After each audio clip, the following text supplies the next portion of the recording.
दोस्तों, आप सबको जोहार। मैं अपने 5 मिनटों में दो तीन चीजों पर आपका ध्यान देना चाहूंगी।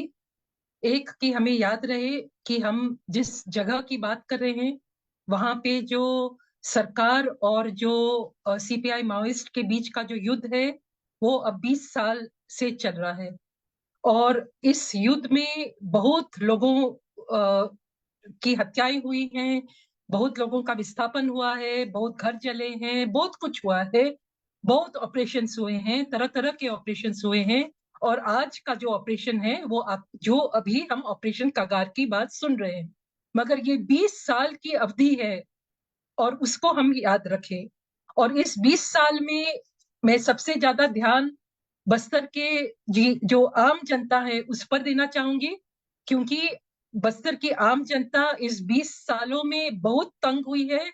और आज के दिन में, जब से ऑपरेशन कागार शुरू हुआ है, 1 जनवरी 2024 के बाद से, तब से पूरा काउंटर इंसर्जेंसी ज्यादा इंटेंसिफाई हो गया है और 400 से अधिक लोग मारे गए हैं। और पूरा समय ही, रोज ही हमें हत्याएं, हत्या हत्या हत्या की ही बात हम सुनते रहते हैं। तो ये बहुत ही गंभीर बात है। इसलिए बस्तर के जो आदिवासियों की आज की स्थिति है कि वो ना ही शांति से जी पा रहे हैं, ना ही वो शांति से मर पा रहे हैं। इसलिए मैं अपनी पूरी बात में ये बस्तर का जो आम आदिवासी है उसी को केंद्रित करते हुए मैं आप लोगों का ध्यान उस आदिवासी और उस समुदाय पर देना चाहूंगी और कहूंगी। इसीलिए आज ये घड़ी है कि बहुत जरूरी है कि यहाँ पे युद्ध विराम हो और यहाँ पे एक शांति वार्ता हो, डायलॉग हो, जो शांति और न्याय के लिए यहाँ पे एक डायलॉग हो। जो अभी तक सरकार 2006 में भी ये कर सकती थी, मगर सरकार ने नहीं किया। सरकार ने सैन्यकरण का रास्ता अपनाया और हमने देखा कि सरकार ने जनता को और इस पूरे क्षेत्र को किस तरह से तबाही यहाँ पे और कितना डिस्ट्रक्शन यहाँ पर हुआ। तो अभी डायलॉग का टाइम आ गया है और हम सबको मिलके सरकार को इसी पर हमें जोर देना है कि हम चाहते हैं यहाँ पे सीज फायर हो। आप अपनी जिम्मेदारी समझिए और यहाँ पे डायलॉग के थ्रू आदिवासियों के और सीपीआई माओइस्ट ने जिन कारणों से हथियार उठाए थे, उन कारणों को आप टेबल पर, आप उन कारणों को सुने और उनका समाधान करें। और वो जो कारण है वो हम सब जानते हैं, वो आदिवासी अधिकारों के बुनियादी कारण है। वो आदिवासियों की जमीन से संबंधित है, उनके जंगल से संबंधित है, उनके खनिज से संबंधित है, उनकी आजादी से संबंधित है। तो इसीलिए दोस्तों, ये बहुत जरूरी हो गया है कि सरकार को हम आज शांति की जो मांग करेंगे वो हमारा डिमांड है। वो कोई भीख हम नहीं मांग रहे हैं, हम डिमांड कर रहे हैं। वो हम शांति की मांग हम एक राइट की तरह कर रहे हैं। ये राइट है, ये एक डेमोक्रेटिक राइट है, ये एक मानव अधिकार, एक ह्यूमन राइट्स के तहत ये एक राइट है। इस तरह से हम सरकार को याद दिलाना चाहते हैं उनका दायित्व। साथ में मैं ये कहना चाहूंगी कि जो आपको अभी कविता जी ने कहा कि ऑलरेडी 1 महीने के अंदर 28 मार्च के बाद माओवादियों ने साफ साफ कहा है।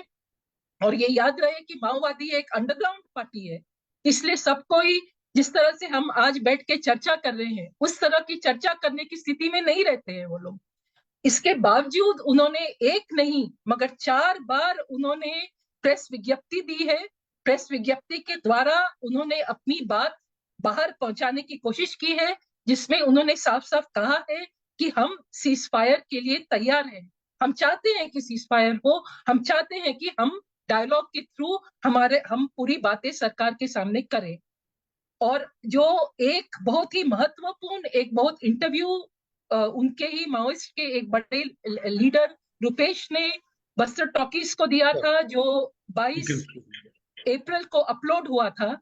और उसमें उसने साफ साफ ये कहा कि हमने तो हमारे सभी काडरों को यहाँ तक कह दिया है कि आप कोई भी हिंसक कार्यवाही नहीं करेंगे इस बीच में। केवल अगर आप अपने आप को ऐसी परिस्थिति में पाते हैं कि जहां आप ट्रैप हो चुके हैं और आपको निकलने के लिए आपको आर्म्ड रेसिस्टेंस ही करना पड़ेगा, केवल ऐसी स्थिति में हम आपको आर्म्ड यूज ऑफ आर्म्स की इजाजत देते हैं. So this basically amounts to a unilateral ceasefire. So इसीलिए आज हम मिलकर सरकार को ये पूछेंगे कि जब वहां माओइस्ट की तरफ से अगर यूनिलैटरल सीजफायर की बात आ गई है, तो फिर आप किस आधार पर आप उन पर कार्यवाही करते जा रहे हैं? पिछले 1 महीने से आप मुठभेड़ करते ही जा रहे हैं. अभी करेगुट्टा में पिछले 5 दिनों से हजारों की संख्या में वहां पे फोर्स थी और अपनी कार्यवाही उनकी पूरी कोशिश थी कि वहां पे वो एक बहुत बड़े एक मुठभेड़ को वो कार्यान्वयन करे. तो ये एक बहुत ही गैर जिम्मेदाराना एक सरकार का एक इरिस्पॉन्सिबल और कॉन्स्टिट्यूशनली भी लीगली भी ये कंप्लीटली अनकॉन्स्टिट्यूशनल है सरकार का ये रवैया. और सरकार ने इस पूरे काउंटर इंसर्जेंसी में सैन्यकरण का उन्होंने ये लिया है. और जो सैन्यकरण है, मिलिटराइजेशन, यहाँ पे मोर देन 1 लाख पैरामिलिट्री है बस्तर में. यहाँ पे 250 जितने कैंप्स हैं, उससे ज्यादा ही होंगे. एक गिनती के मुताबिक हर 9 आदिवासी पर एक सुरक्षा कर्मी है. तो हम सब मिलकर यही कहना चाहते हैं कि आपका ये सैन्यकरण का रास्ता हमें मंजूर नहीं है. हम डायलॉग चाहते हैं. आप इमीडिएटली जो माओवादियों की तरफ से जो ऑफर आया है सीज फायर का, उसको आप रिस्पेक्ट करें. आप इस बात को रिस्पेक्ट करें कि माओवादी एक पॉलिटिकल मूवमेंट है. ये आपके 1967 तक डेमोक्रेसी ठीक से काम नहीं कर रही थी, उसके बाद भी ठीक से काम नहीं कर रही थी, और उन्होंने ये रास्ता अपनाया हथियार पकड़ने का. इसीलिए आज अगर माओवादी है, उसके जिम्मेदार भी आप ही हैं. तो इसीलिए ये आपकी जिम्मेदारी बनती है कि आप माओवादियों के साथ में युद्ध विराम करें और आप एक पॉलिटिकल डायलॉग में उतरे. तो यही हम लोग का मेन साथियों, हमारा मेन डिमांड यही है. और हम ये चाहते हैं कि इसके द्वारा बस्तर में फिर से शांति और न्यायिक व्यवस्था, क्योंकि आज के दिन में बस्तर में न्यायिक व्यवस्था नहीं है. बस्तर में ये सभी कुछ जो हो रहा है माओवादियों के नाम पर हो रहा है, मगर ये कॉर्पोरेट्स के हित में हो रहा है. इसके पीछे करोड़ों के पैसे का खेल चल रहा है. हम सब एक नागरिकों की तरह ये सब चीजें समझते हैं.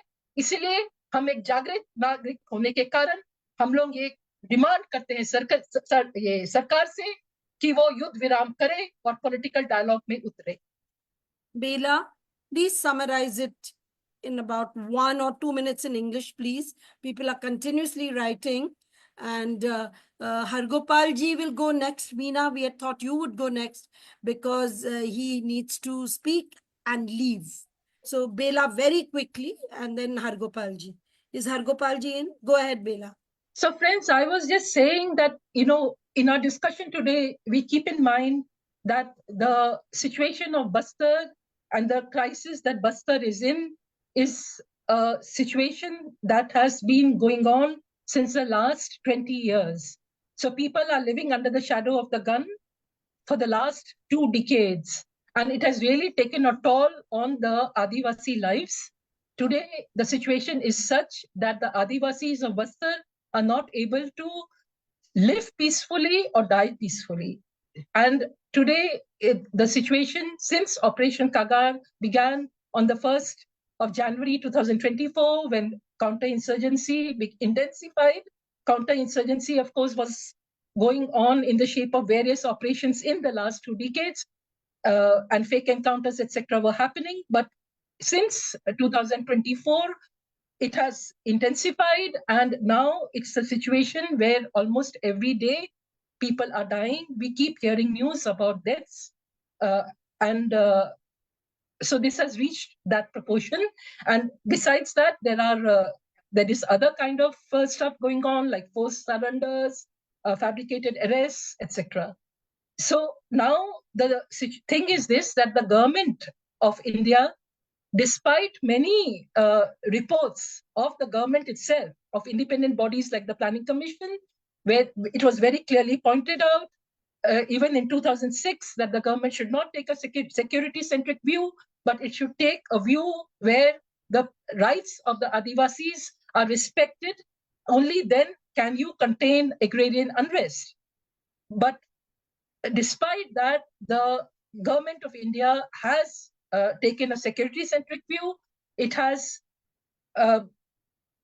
basically gone for militarization. Today, Bastar has more than 1 lakh paramilitary.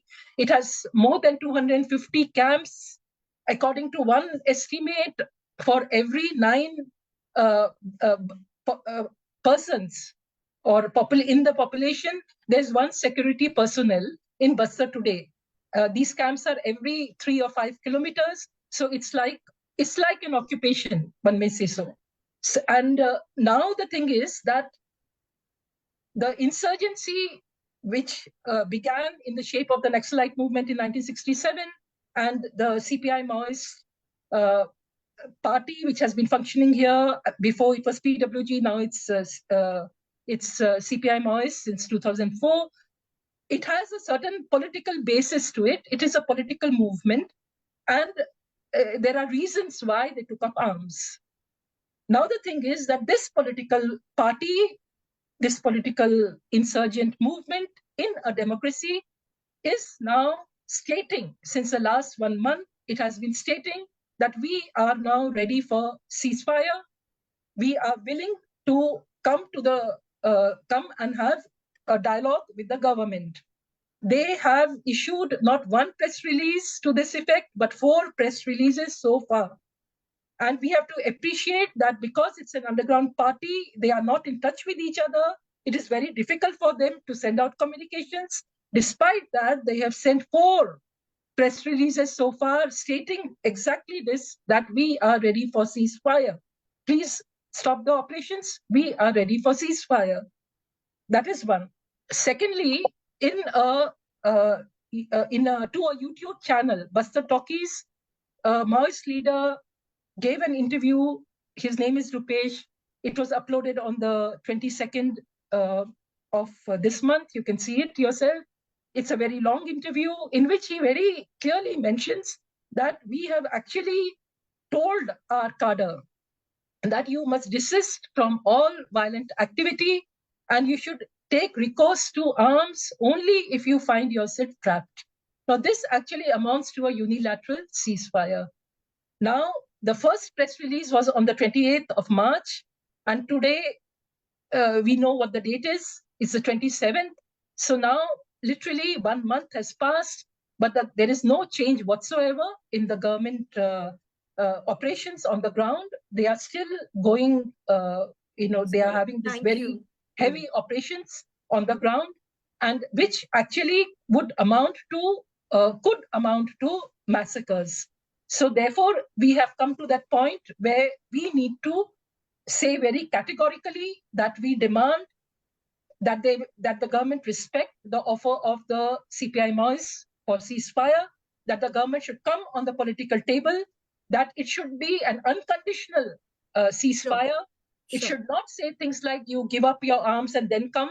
It's a political insurgent movement which came about in this democracy, and therefore government should not be putting these kind of conditions, and it should actually welcome them and have a political dialogue. Thank you. Thank you so much, Bela.